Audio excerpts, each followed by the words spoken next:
According to the New York Post, Catherine Austin Fitts says the U.S. government has secretly constructed a $21 trillion underground city.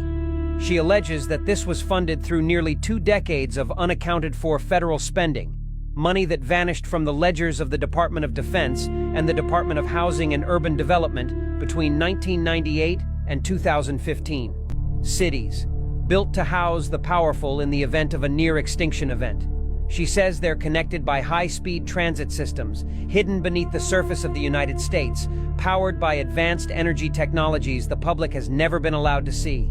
No vote, no announcement, no media coverage, just decades of quiet construction, shielded from public knowledge. Hope y'all are listening, because that right there proves that what we think, what we care about, what our well-beings doesn't matter. They do not care about what we think.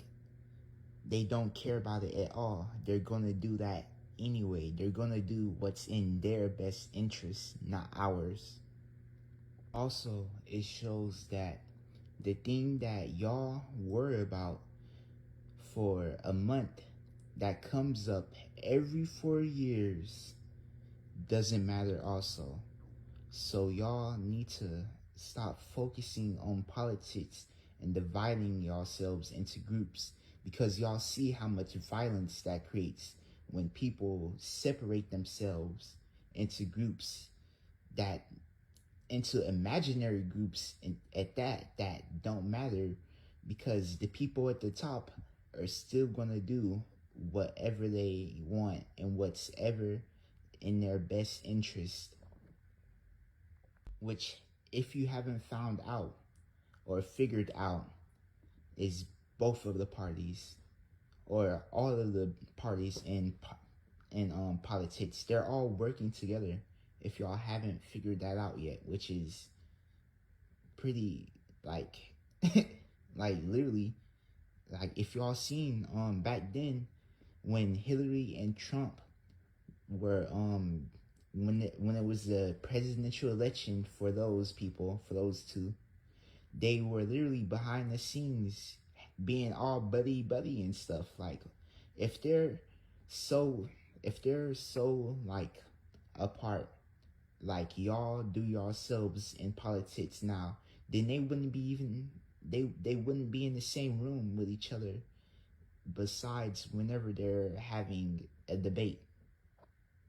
Oh, and by the way, if y'all haven't seen or just don't care, which is very ignorant of you to not care about something this important, but a little girl has already has already created a family tree connecting all of the U.S. presidents together as family.